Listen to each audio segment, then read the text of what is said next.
All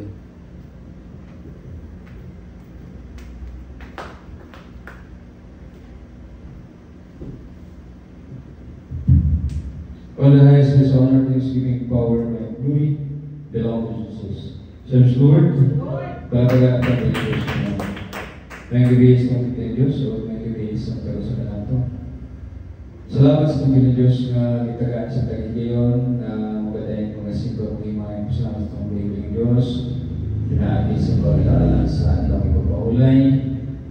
Atong i-focus kung nalagasingkan sa mga pagdayin pagsimpa pag-imahe. Salamat sa buhay pilay ng Diyos. Kung sa pagsugod, mag-aapotan. Hallelujah, hallelujah, hallelujah. Dali ko yung mga ng mga Diyos ang bulaan, tag-iyas ang kinabi, magbubat sa langit at siyuta. Diyos ng Ram, Diyos ng Isak, Sikop, Diyos ng Propeta Apostles, Diyos ng Israel, Diyos ng Sakagana sa Church, hallelujah. May gabi, aming pinamamaman, Amas, Panginoon, salamat o Diyos sa imong pagbabahan sa tibok simana, sa imong pag-amping proteksyon, sa imong paghatag pagkaslugay sa mga kinabuhi, paghatag pusog, kabasog, kayo sa lawas. Salamat o Diyos, hallelujah, sa pagpabot ng mga tanda, o Diyos, ang kami magadayin, mag-isiba, mag-imay, magpasalamat kami o Diyos.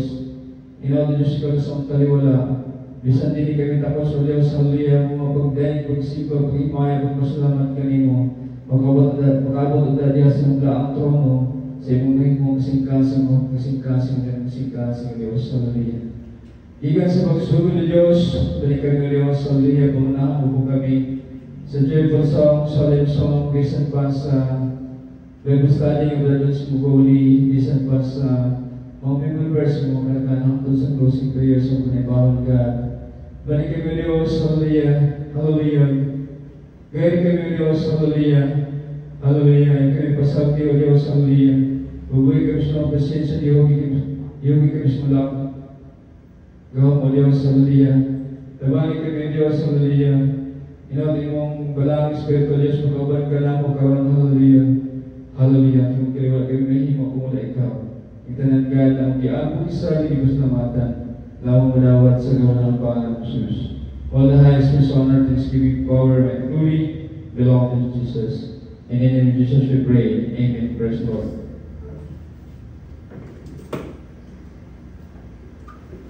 Patuloy natin yung pinabit namin siya ang mag-lead sa praise and worship.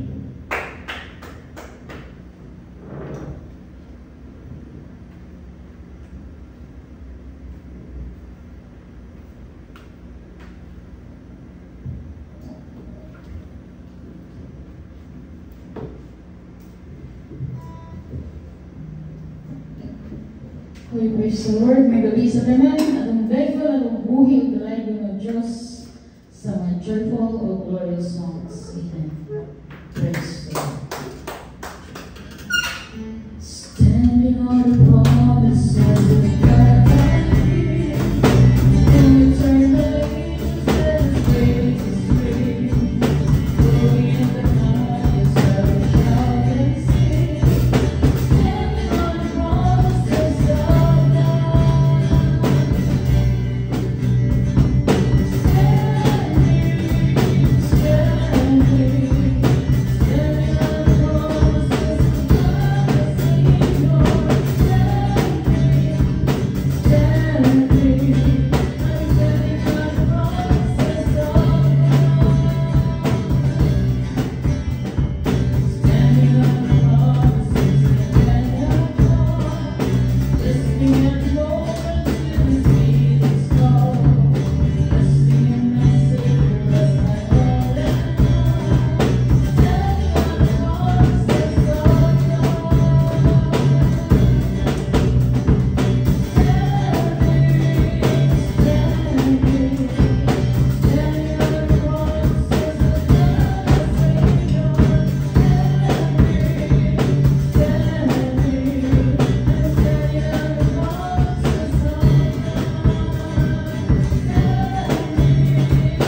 above all things, above all nature and all created things, above all wisdom and all ways of man. You were here before the world began. Above all kingdoms,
himaya sa langit o sa yuta at kanan, O Diyos, kanin mo lamang. Ikaw ang puso man na wala'y katapusan. O Diyos, awitin ko ang gugma mo.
Diyos na sumasama atin sa gabi ito. Amen? Praise the Lord. Palapagan natin po yung Diyos ko naman.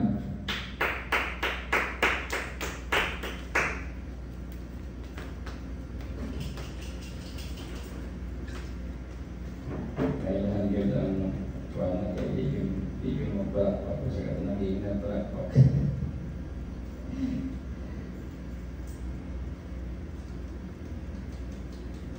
Akong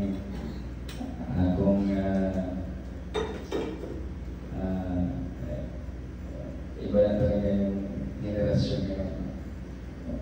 Thank you, Brother Sundares. Thank you, Brother Mami.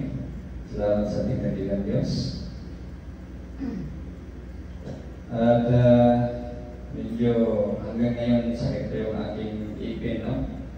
Nagpalinis, nabiktima ng ewan ko kung anong klaseng din test, no? So isang linggo na, di pa rin nawala yung sakit ng aking ngipin dahil para bang hindi ko alam kung anong klaseng ano yun. So parang walang awa, no, sa tao. So pag-uwi, daming dugo sa ipin, bago so pagmubog ng asin na matagal na bago pa ano yung dugo, no? So yan yung sa henerasyon ngayon na parang hindi mo na alam, no? Kung anong mga utak ng tao, no? Kung paano pumasa ng kanilang board exam, no? So kasi kasama dyan yung siyempre ako parang senior na ako katingnan, dapat magkaroon na lang ng konting awa, no? Hindi yung parang tinutusok-tusok lang yung ipin mo, yung butas-butas yung ipin mo, no? So anyway, mahirap na magsampa ka pa ng ano, mahirap na yan, no? Nasa barang kaso, magalit ka pa. So ang ginawa ko lang ay bilang templo ng itong espiritu, sinasabi ko na lang sa mga espiritu na ikaw nang bahala sa walang pag-ibig, na walang puso na maganyang tao. So, yan po lang yung mga, no? So, napaka hindi na maganda ang ating panahon dahil isa sa mga nakikita ko ay dahil sa teaching, no? So, meron akong nakita teaching mga video, teaching ng isang sabihin natin public figure noon, kasi congressman, isang pastor. Ngayon lang ako sa buong buhay ko nakarinig ng napakatinding aral na kinikilabutan ako. So ito pong ating usapan ngayon ay ito yung aral, yung bang topic na diniscuss niya or binabible study niya online, no? Online po muna, nandun yan eh. Isang kongresista na natalo yata ngayon, no? So online yan, makikita ninyo sa YouTube. Para bang siguro bigla na lang sumulpot sa aking cellphone nung ako'y nag-scroll. Siguro, at saka yung talagang aral niya na hindi ko alam kung paano niya binabasa ang Bible at inunawa, no? So napakatindi po talaga ang dating sa akin, no? Ewan ko sa inyo kung nabasa niyo ang Bible, kung paano ninyo binabasa, inunawa. dito kasi sa amin ay hindi nanggagaling sa amin ang pangunawa ng aming mga pinapangaral. At meron kasing nag-guide sa amin na hindi nakikita. No? So, ito po, pag-usapan natin ito Bible study niya. At gawin natin Bible study din natin ngayon. Lucas, Kapitulo 23, versikulo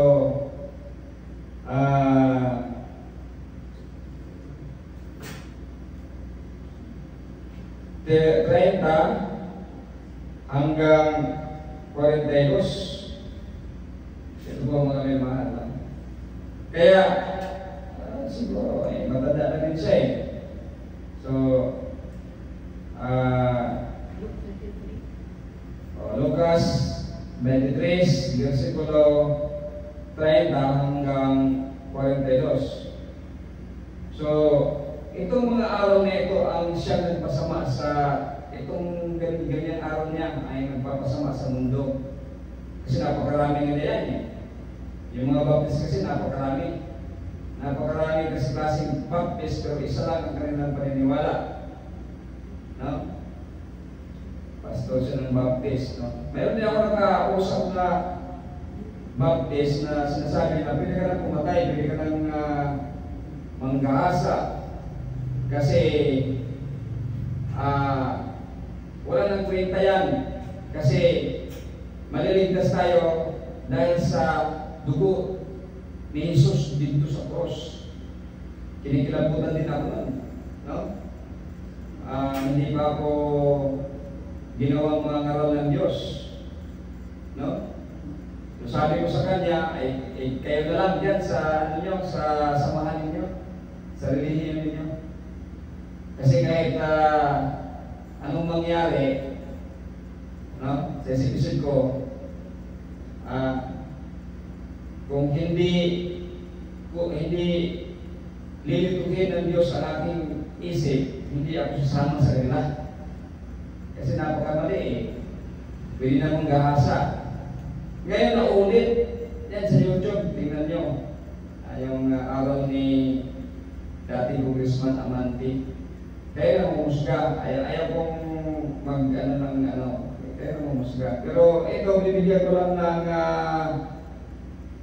ng interpretasyon mula sa banal na espiritu. So wisdom na ibigay sa akin o sa amin. Ito po mga minamahal. Basahin natin mga minamahal. Verse 30. Ito po yung tungkol sa nung ipako ang Mahal Jesus kasama yung mga tulisan. Basahin natin mga minamahal. Sa mga araw na iyon ay sasabihin ng mga tao sa mga bundok at sa mga burol, tabunan ninyo kami, sapagkat kung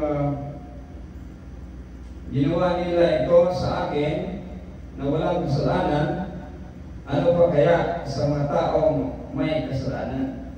Yan po mga. Ito yung sinabi ni part na sinabi ng Mahal Jesus. Dito sa verse 32, pababa, ito ang ating talagang dito yung issue natin, no? Hanggang sa verse 43, no? Ito yung conclusion ng ating issue ngayon, no? Napag-usapan. Verse 32, dalawa pang kriminal ang dinala nila upang patayin kasama ni Jesus. Pagdating nila sa lugar na tinatawag na Bungo, ibinako nila sa cross si Jesus at ang dalawang kriminal. Ang isa ay sa kanan ni Jesus at ang isa ay sa kaliwa. Sinabi ni Jesus, Ama, patawarin mo sila dahil hindi nila nalalaman ang kanilang ginagawa. Nagpalabutan ang mga sundalo para paghati-hatian ang mga damit ni Jesus.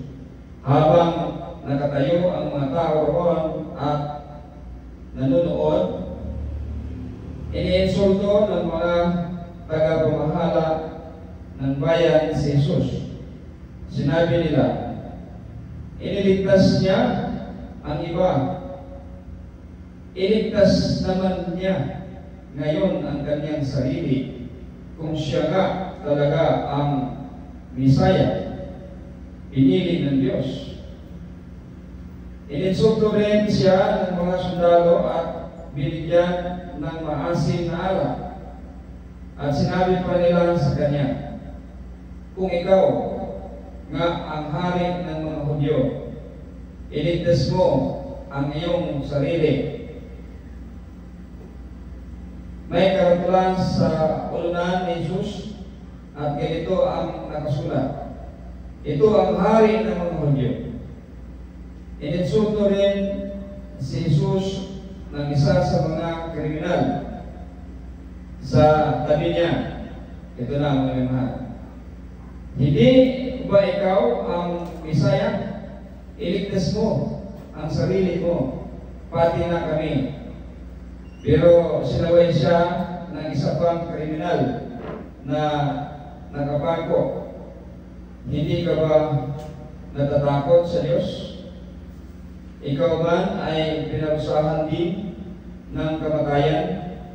Dapat lang na parusahan tayo ng kamatayan dahil sa mga ginawa nating kasalanan. Pero ang taong ito ay walang ginawang masama. Pagkatapos ay sinabi niya, Jesus, alalahanin niyo ako kapag naghahari na kayo. Sumagot si Jesus, sasabihin ko sa iyo ang totoo. Ngayon, di ay makakasama kita sa paraiso. Kaya yung mga minaman, no? Ewan ko paano niya naiintindihan yung Bible. Paano nila naiintindihan? Paano nila binabasa at naiintindihan? No? Napakaraming nakasulat, no? Kasi 4 na books ang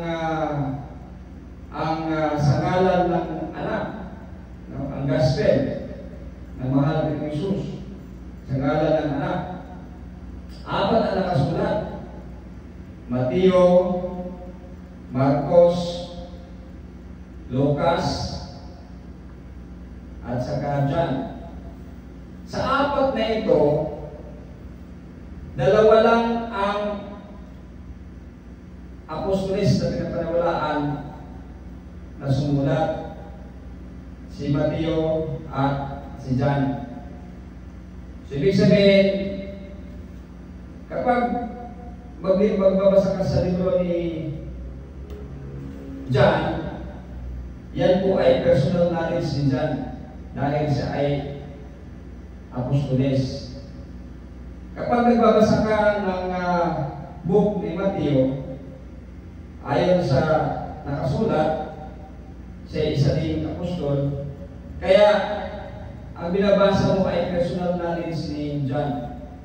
Maliban na lang sa mga translation kung ano ang paano nila tinatranslate o binibigyan nila ng o binabago nila. Pero sa ngalan ng tagalathala o author, personal knowledge nila yan. I-presume natin ang personal knowledge kasi mga disipulos, mga apostol sila. Pero pagdating sa Lucas at saka Marcos, baka hindi niya alam ito. No? Hindi po si Lucas disipulo o apostoles ng Panginoong Hesus. So yung mga nakasulat sa Lucas, hindi po ito personal knowledge. Ito po ay sabi-sabi lang. At may ebidensya po tayo dyan dito sa chapter 1 ng Lucas. Di ba? Kung babasahin mo ang chapter 1 ng Lucas, kaya pag magbabasa ka ng Lucas at saka Marcos, i-refer mo sa John at saka sa Mateo. Kasi itong Lucas at saka Marcos, pwedeng gagawin na masasabi natin heresy ito eh. Kasi sabi-sabi lang ito eh. No? Kung paano nila, kaya nga pwede nang tanggalin itong mga Lucas at saka Marcos. Kaya maraming mga nag-aaway-aaway dito eh. Yung Book of Marcos, mayroon dyan. Yung tungkol sa pag-inom ng lason at yung pagkagat ng, di ba, ng ahas na hindi sila mamamatay. No? Kasi ang Marcos at saka Lucas, hindi ito personal knowledge ng apostoles o disciple. Sila'y mga, kumbaga, manunulat lang, kumbaga, nakisaw-saw lang, no? Sa istorya. Hindi ko alam kung bakit ito ay na-approve din, no? Kaya kung babaguhin ko ang Bible, mayroon na akong karapatan na kung ano lang papaniwalaan ko eh. No? So kung sisipiin ko lang ang mga tingin ko ay tama, itong Book of Mark at saka Book of Luke, surpluses na ito, wala na itong kwenta. No? Yan po mga minamahal. Kasi nakasulat na nandiyan na eh sa kumbaga complete Ricanos na eh. No? So ito panimula ng Lucas, no? Verse 1 to 3. Kagalang-galang na Theophilus, marami na ang sumulat tungkol sa mga nangyayari rito sa atin. Isinulat nila ang tungkol kay Jesus na isinalaysay din sa amin ng mga taong nangangaral ng salita ng Diyos at nakasaksi mismo sa mga pangyayari mula noong una. Kita nyo? Heresy, di ba? Ang Book of Luke ay heresy. Ang Book of Mark ay heresy. Tapos ngayon, napakaraming mga ngaral na walang alam, no? Kung paano i-categorize yung salita ng ating dakilang Diyos yun. Paano ipapag-aral? No? So dyan mo malalaman kung yan ay mga ngaral ng Diyos at saka hindi mga ngaral ng Diyos. Anong isyo ang pinupuwet ko dito? So, kasi sabi niya dito sa ito yung pinapaliwanag niya, yung verse 43. Sumagot si Jesus, sasabihin ko sa iyo ang totoo, ngayon din ay makakasama kita sa paraiso. Kita niyo? Hindi daw sinabi ng mahal ni Jesus na kailangan mo magpabautismo para ka maluwas. Kasi sinabi niya rito sa verse 42 ng magnanakaw. Pagkatapos ay sinabi niya, Jesus, alalahanin niyo ako kapag naghahari na kayo. Kita niyo? So, buot pasabot nga ang tema niya ay kaluwasan. No? Makapunta siya doon kung saan ang mahal ni Jesus. No? Sabi naman ng mga ngaral, ang narinig ko, lahat naman sila eh. No? Na hindi daw require ng mahal ni Jesus na magpabautismo, hindi daw require ng mahal ni Jesus na, hindi daw sinabi ng mahal ni Jesus na magpabautismo ka, umanib ka sa iglesia, gumawa ka ng mabuti, magkaroon ka ng pag-ibig. Kita niyo? Paano nag-work yung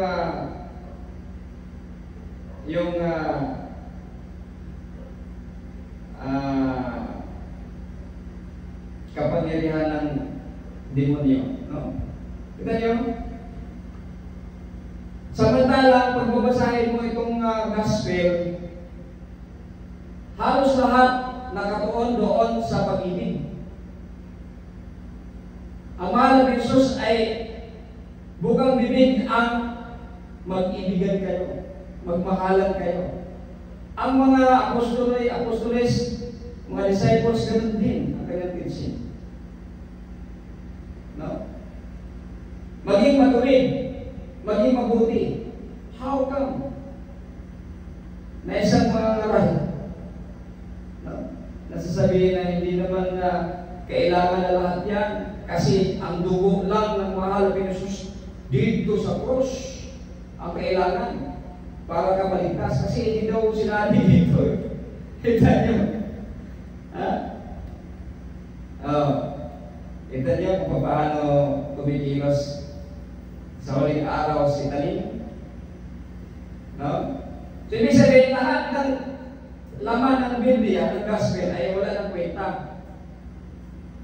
Kasi hindi na kailangan ng good works, hindi na kailangan ng pag-ibig, hindi na kailangan ng maging matuwid, hindi na kailangan lahat. Kasi hindi daw sinabi na, magpabautismo ka. Hindi na kailangan magpabautismo. Hindi na kailangan umibig sa kapwa, wala na. Kaya yung pastor ito, sinabi na kayo na lang dyan, no? Kasi pwede na daw bumambang gahasa, pwede na daw pumatay, pwede na raw lahat, no? Hindi nila alam paano kaya nila bibinasa itong Bible na bakit namatay ang mahal na Jesus. Ang dugo ba niya ang siyang mahalaga? Ang dugo ba niya ang siyang mahalaga? Kung babasahin mo ang Bible, hindi naman ang dugo niya ang mahalaga. Nagsisimbolize lang siya kasi buhay ang nawala. Pero bakit siya namatay? Yan yung tanong. Yan yung tamang tanong. Bakit siya namatay? Dahil sa salita ng Diyos na pinapangaraw niya. Nagsisimbolize lang yung dugo. Pero actually, ang nagliligtas ay ang salita. Kaya kung tanggalin mo yung 10 utos, tanggalin mo yung pagmamahal, tanggalin mo yung katuwiran, bakit pa nagpapakamatay ang mahal ng Jesus?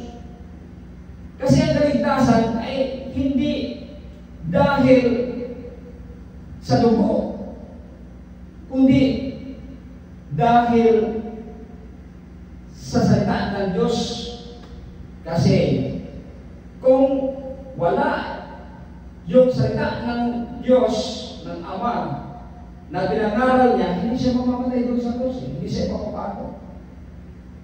Nagsisimbolize lang yung dugo doon sa krus ng buhay. Kaya dahil nawala yung buhay niya, sinakripisyo niya roon. Bakit siya nagsakripisyo? Paano siya sinasakripisyo? Pinakulang ba siya roon? Nang walang dahilan? Dahil sa pangangaral ng salita ng Ama. Ang totoong nakakapagligtas ay ang salita, hindi ang dugo. Kaya kahit pa sasabihin mo, nagpakamatay na ang mahal ng Jesus doon, gumawa ka na lahat, maliligtas ka ba? Hindi mo naintindihan yung Bible. Unang-una, itong Book of Luke ay heresy, hindi personal knowledge. No? At ito ay hindi mo mababasa, yung salita na ito ay hindi mo mababasa. Itong sinasabi mo sa iyo, ang totoo, ngayon din, makakasama kita sa paraiso. Hindi ito makikita mababasa sa Book of John at saka sa Book of Matthew. Ewan ko lang kasi sa aking Bible wala eh. Ewan ko sa inyong Bible kung meron. Pero ilang beses kong tinignan sa aking Bible, wala. Hindi ko alam kung pareho tayo ng Bible. Mababasa lang siya sa sa Lucas lang. No? Kaya, hindi mo siya pwedeng ipantay sa personal knowledge ng apostoles. No? Yan po mga minamahal. Isa sa dahilan na tinututulan natin yan, yung araw na yan. No? Na pwede ka lang pumatay, pwede ka lang maghahasa, kasi yan yung sumira ngayon. Yung araw na yan yung sumira ngayon sa buong daigdig. Yan po mga minamahal. Pangalawa, punto natin, pangalawang, bakit natin tinututulan? Granting na ito nga ay salita ng mahal na Jesus. Iisipin natin, hindi pareho ang ating pag-iisip sa pag-iisip ng mahal na Jesus. Ang ating pagkatao ay hindi tulad ng pagkatao ng mahal na Jesus. Kasi ang mahal na Jesus alam niya kung sino ka. Mula na yung pagkabata hanggang sa iyong paglaki. Alam ng mahal na Jesus yan. Pero hindi natin alam yan eh. No? Kasi nakikita na nababasa na natin dito, siya ay tulisan. Siya ay kriminal. Alisin ba natin ang posibilidad na posibleng yung time na siya ay nahuli, yun yung time na first niya ginawa, na sumama siya kay, sino ba yun? Yung kasama niya dito? Si Istas? Si Dimas, no? Si Dimas o si Istas, no? Oh, si Istas. No? Mayroon kasi yan eh, may mga pangalan sila sa ibang mga dito wala kasi pangalan. Sa ibang mayroong pangalan. So, kung siya ay napasubo at napasama lang, unang beses niya nagkasala na gano'n at nahuli sila, alam ng mahal na Jesus yan. At bago niya ginawa yan, mayroon siyang napakaraming mga ginawang mabuti. At yung pagkasala na yon ay napilitan lang siya o involuntary on his part.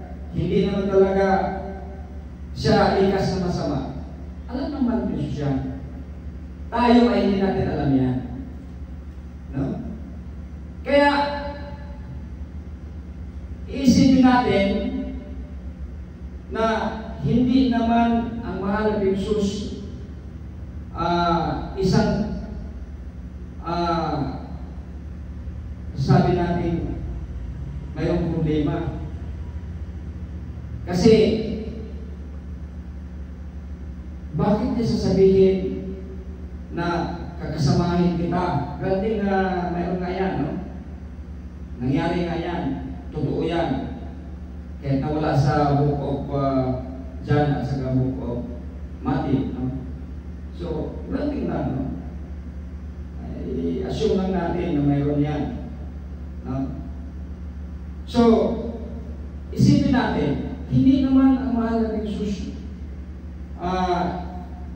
hindi natin paniniwalaan siya na masama,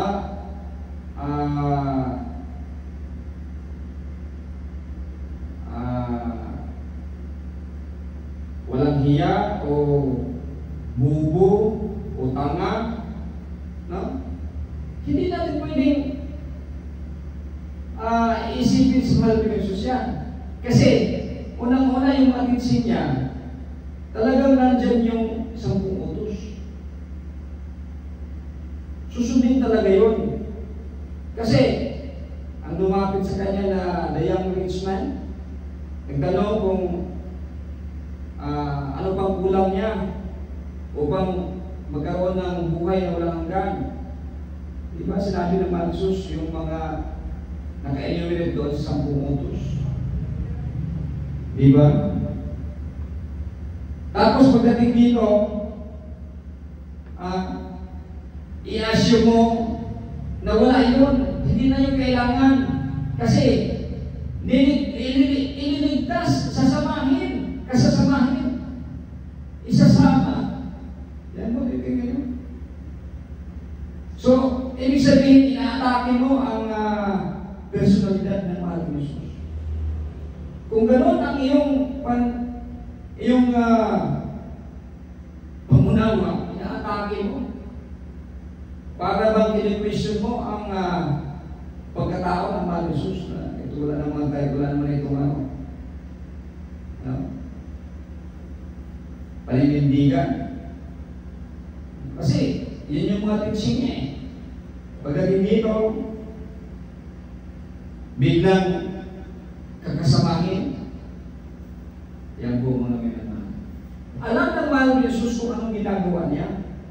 Alam na ba yung mahal ng Jesus kung sino itong si Dimas? Itong isang Dimas kasi ang nakalagay doon sa ibang mga salin, no? So, bibigyan dito walang nakapangalan. Ano lang, kriminal. So yan po mga minamahal, no? Alam niya, hindi niya sasabihin na kakasamahin kita kung hindi magpa-qualify siya. Considering na nangyari yan sa Israel, ito'y descendant ni Abraham. Ito'y Israelita. Si Dimas ay Israelita. So, pagka sabihin mong Israelita,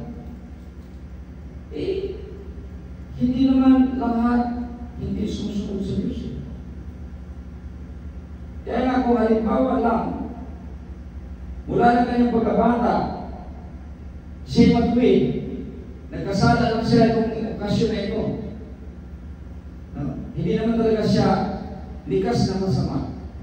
At yan ang nakita ng mahal ni Jesus. Kaya sinasabi niya, nagkasamahin ngayon din, nagkasamahin kita. Pero mga minamahal, tandaan natin, itong salitang ito, questionable. Kasi, pagkatapos nito,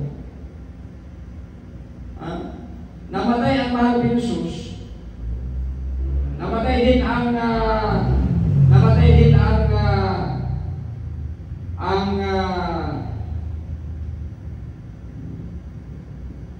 kriminal na si Dimas.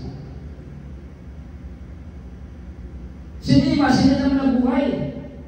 Ang mahal ni Jesus ay nabuhay.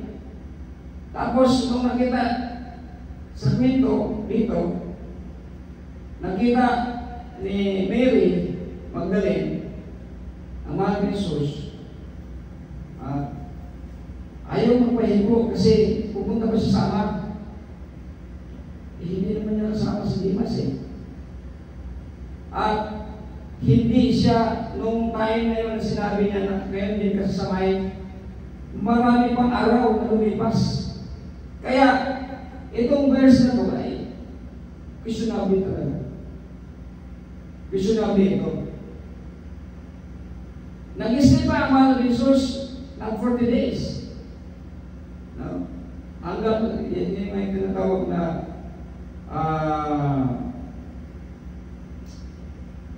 Day of Pentecost.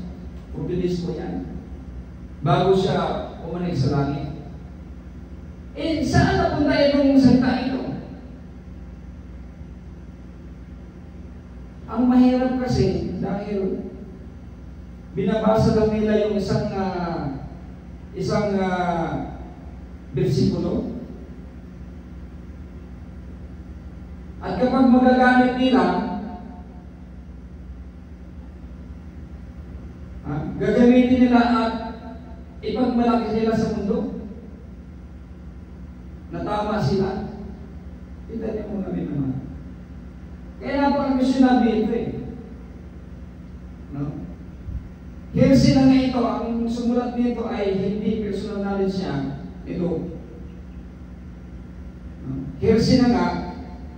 Tapos, itong versikulo na ito, hindi pa magtutugma doon sa mga susunod-sunod na mga kwento.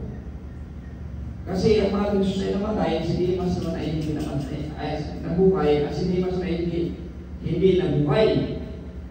At nag-istipa ang mahal ng Diyos ng ilang days bago pumunta sa langit. No? Yan po mga So, sa mga katulad yung paraiso na sinasabi dito, kung totoo na itong sinabi ng mga Diyos, hindi ito paraiso na langit. Ito ay paraiso ng mga patay. Ito yung lugar ng mga patay. Kasi namatay silang dalawa, magkasama sila doon sa ilalim ng madilim na lugar ng kamatayan. Yan po mga mga. So hindi ito ang paraiso na ito, hindi ito ang langit na sasabihin mo na hindi na kailangan yung gumawa ng mabuti kasi pupunta ka na sa paraiso. Tulad ng magnanakaw na ito. Ito nyo mga naman. Hindi kasi magtutugma eh. Tapos paniniwalaan mo. So ang paraiso na ito ay hindi langit. Kasi hindi naman pumanik ang mahal ng Jesus. Agad eh, pag anong namatay, sabi dito, ngayon din eh. Paano kaya nila naiintindihan yung salita? Paano sila nag-aaral? No? Yan po mga naman. So, ito po yung kakilakilabot na aral na hindi na kailangan gumawa ng mabuti. Hindi na kailangan magpabautismo, hindi na kailangan umibig sa kapwa, hindi na kailangan kasi maliligtas kahit na gumawa ka ng katatapuan kasi dito ang isang kriminal ay naliligtas na para ni Jesus. Tignan nyo. Tapos ang kanilang rason ay ang dugo ng mahal ni Jesus ang nagliligtas. Hindi pa naman namatay ang mahal ni Jesus dito eh. At hindi pa umagos yung dugo na nung tinusok yung kanyang tagiliran.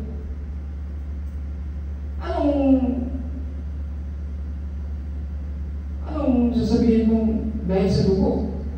Hindi pa naman namatay siya eh. No? So, napakaraming ano eh. Yan po mga naman. Napakaraming kalupuhan na mga pinapangaral nila. So baka ngayon lang kayo nakakarinig ng aral mula sa amin. Ito'y aral ng wisdom mula sa Diyos. Kasi sa buong mundo, tayo lang ang binigyan. Dito lang ninyo makakarinig ang lahat ng katotohanan. Yan po mga minamahal. Wala sa lahat ng mga ngaral. Hindi ninyo maririnig ang inyong maririnig dito. Ang katotohanan na kami aming pinapangaral ay nagmumula sa Diyos. Yan po mga minamahal. So, hindi po totoo yan. Amin pong tinututulan dahil bakit kami concerned? Dahil kami ay nagbabantay rin sa salita na aming pinapaniwalaan. Yan po mga minamahal. Hindi pwedeng dungisan ang salita na aming pinapaniwalaan. Salita na nagbibigay buhay.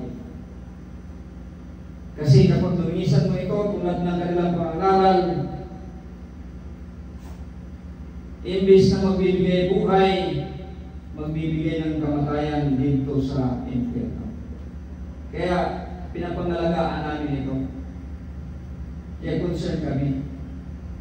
Kaya kapag binigyan kami ng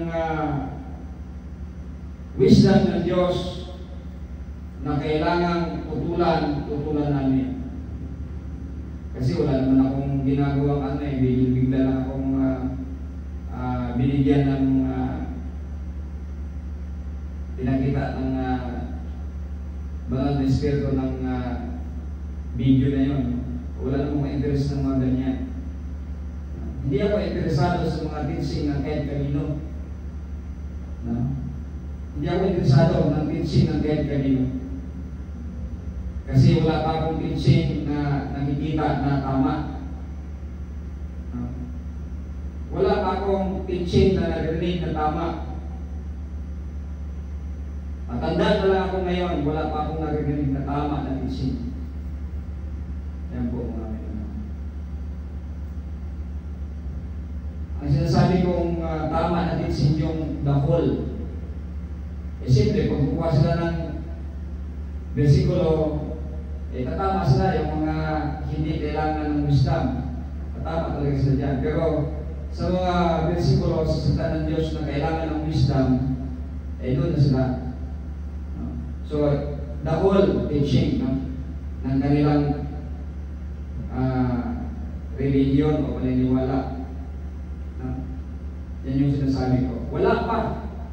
Matanda na ako ngayon. Matagal na akong nag-search ng teaching na tama. Wala akong makikita. Yan po mga minamahal na katotohanan. Kaya wala akong interest na magano ng mga ganyan. Pero binigyan na ako ng wisdom ng Diyos upang talakayin kasi naka-online saka baka makita ng mga bilabid, no? At talagang kasuklang-suklang na aral Biro mo naman, hindi ka na iibig sa iyong kapwa, hindi ka na maging matuwid, no? Kasi kahit ang kriminal ay maligtas ka dahil lang dito. Dahil lang sa walang kwentang araw na ito. Bakit sinasabi ko walang kwenta? Kasi pwede mong tanggalin ang buko kasi hindi ito personal knowledge. Ito ay heresy. Kaya kapag magbabasa ka ng book of Luke at saka Mark, i-base mo kung tama ba nakasulat sa book of John at saka book of Matthew. Kasi yun ay mga personal knowledge ng mga apostolis ng mahal ng Jesus. Ganun magbasa ng tama sa salita ng ating dakilang Diyos. Sinabi naman natin binasa natin yung chapter 1 Nagpapatunay na ito'y heresy. Tapos mapaniwalaan mo, gawin mong karumalduman ang mundo dahil sa iyong hindi ko alam kung paano anong intensyon ng ewan ko lang, pero talagang kasuklang-suklang na paniwalaan mo ito at ipapangaral mo sa buong mundo na kahit kriminal ka ay maliligtas ka.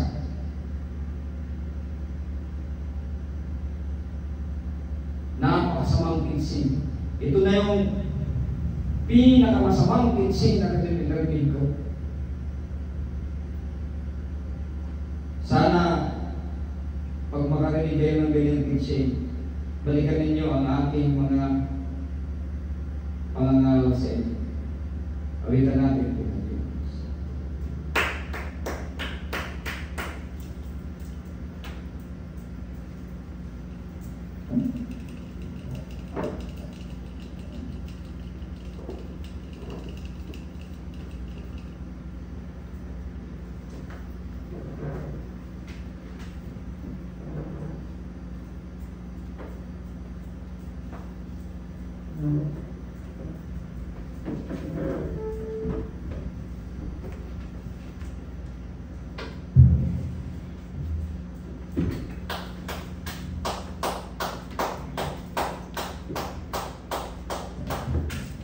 You deserve the glory and the honor.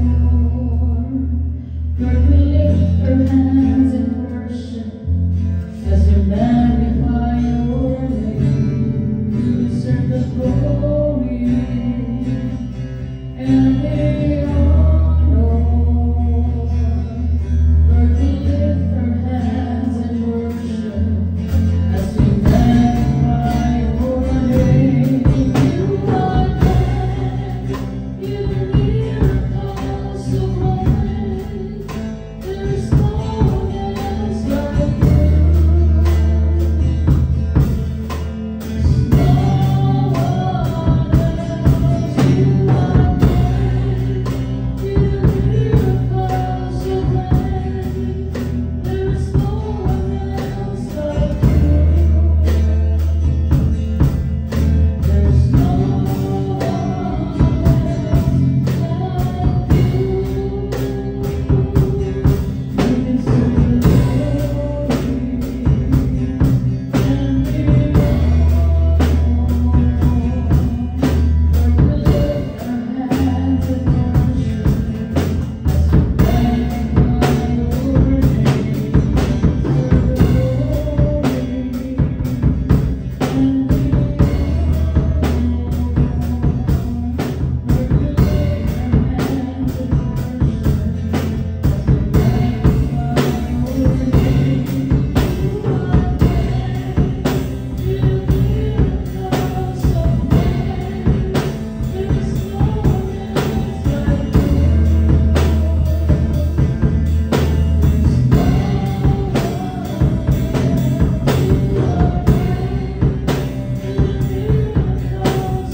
Dari Diyos ang bala, tigias mo tabi buat sedang kesulitan. Diyos na mabrang, Diyos na sa siko, Diyos na bet, Diyos na saya, Diyos na sa magaan sa aking church, hallelujah. May gabi, naman sa mga Diyos, salamat o Diyos sa mga pulong, mga pagkalingkogan, dito tayo kinamalaga yung agawan, may sok sa mga kasi, ang kinimagaan sa kinabi o yung sa pagkadasi, pagkalikon, pagkadugang sa pagsalita. Mga tulugan naman sa pagkikugma kanina pagsunod ng kapag. Tuloy sa kami sa pagkikugmay, pagkasigay, pagkasipituay, pagpamilya, pagkachurch, pag sa mga tao sa mulibag, ay kagusaki. Kung sila kami sa mga kalabasan, sa pulong buwan o ganoon, yung mga namagal sa tibok naman, tibok ng kusog, tibok ng kusingkasan, tibok ng lagaran ka ng Diyos yung bahan, dahil kung pasalamatan, at kami chance naman kayo, magbabayan kayo, sige kami likuran, huwag yang pagsalita ka niya.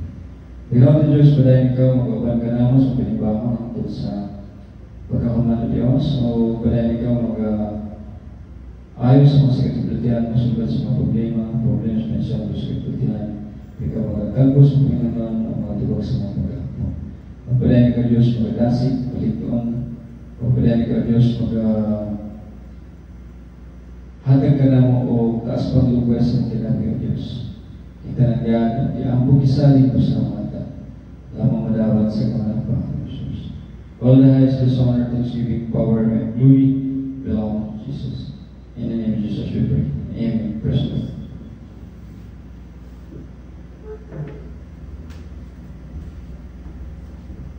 Salamat sa Panginoon ng Diyos. So,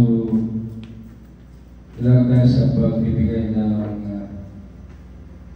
mga memory verse at mga tawag sa level and dyan sa mga pilihan.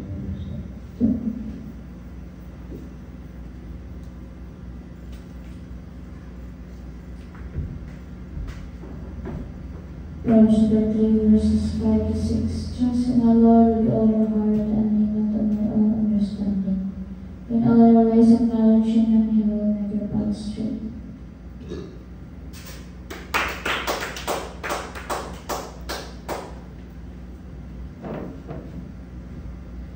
Ephesians 2 verse 8.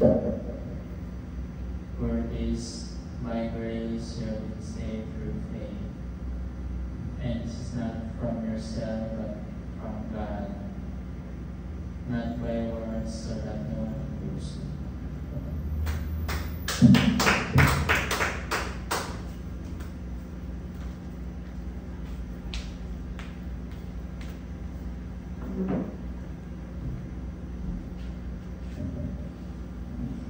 Galatians chapter 5 verse 13. As for you, my friends, who are called to be free, but don't let this freedom become excuse for letting your physical desires control you. Instead, let God make you serve one another.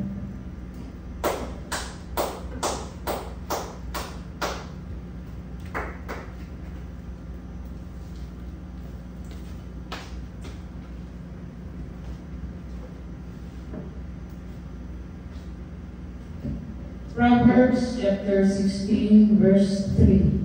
Commit to the Lord whatever you do, and He will establish your plans. Amen.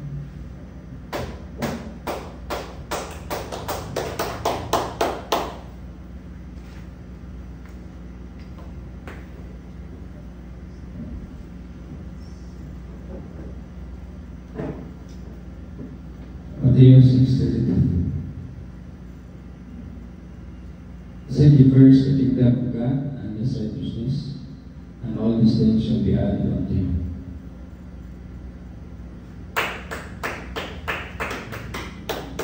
Salamat sa Panginoon Diyos. Salamat sa kalaugan sa itong mga panimbahan. Salamat sa walang presensya. Salamat sa pagbabay. Salamat sa pag-iingat. O salamat sa kagalingan ng sakit at karamdaman. Salamat sa pag-iingat ng ating dakilang Diyos. Salamat sa mga pagpapala, material, physical at espiritu. At sana'y igahatid din sa ating Panginoon Diyos sa matagbutos ng kinabuhi, padahan siya ang kauban ka nato, mag-aayos sa pagpuntihan, masulod sa mga problema sa pagpuntihan, o tagpos ng Panginoon ang magdungs ng pag-ampo. O pinahintang kampingan, proteksyonan sa Panginoon Diyos o Iblis sa atong mga pagpanikamo o ginawat nga taga-taas request o kinabuhi o ginawat nga atong Panginoon Diyos kung ano mga gabay ka nato, mga panguna ka nato o mag-aagad ka nato. Ginawat ang Panginoon Diyos na siya kanunay ang sintro sa ating kinabuhi at ang kanunay na gumitan o dasilong na kanunay sa ating Panginoon Diyos. O sa closing prayer, at ang ating beloved Mami siya ang mag-lead sa closing prayer.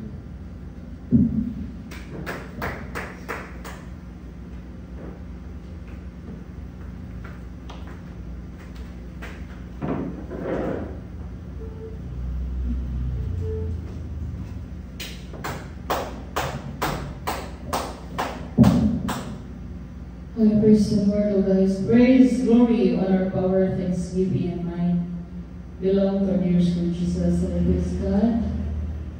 Glory to Joseph, Father Abraham, Joseph, Jacob, Joseph, and ang apostles, mga propeta, salamat galing kagabi, Lord.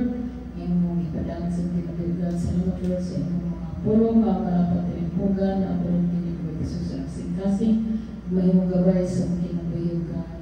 O salamat Lord sa inyong grasya at paglamin ka. Pinagis ang gamhan hanggang sa wali na balong sa kaaway, kasal in Jesus' name. Ubusikon, hinanat kaso, hypertension, psoriasis, calvary stone, kidney stones, kasal in the healed in Jesus' name. Kung makapagpapis ka Jones, sa buko ang mga panahon, pneumonia, leukemia, diabetes, tuberculosis, diabetes, gingivitis, kasal in the healed in Jesus' name. Sakit sa matres, Bubugan sa matres, sakit sa prostate. Tuwas ang moranas kasal-kasal. Be healed in Jesus' name. Kasing-kasing, nagbarang kagatan sa kasing-kasing, sakit sa lubos, sakit sa bayan, sakit sa pamakugan, nagbarang kagatan, kasal-kasal, to be healed in Jesus' name. Mind stress, physical stress, huwag ang sakit ng balatian, iman sa ulo, hangtod sa kalapa, kasal-kasal, in Jesus' name. Sakit na buwan, pasimutanin, makabugot, o bigil-bigil ng mga batang pagkasyon, kasal-kasal, in Jesus' name. Kaya sa dalanan, dapat ang kasakitan kapamakan, lumalas sa negosyo, trabaho, pag-eskwela, pag-review sa pag-training. Sa kasal in Jesus' name. Binugsunod mo talagang kalautan, coronavirus, parasites, kasal in Jesus' name. Jesus saves, Jesus heals. Jesus saves, Jesus heals. Jesus saves, Jesus heals. Jesus is the fountain of life. Our dearest Lord Jesus is our shepherd, there's nothing we should have. All thy praise, glory, honor, power, thanksgiving, and might belong to Jesus. In Jesus' name we pray, amen. Praise the Lord.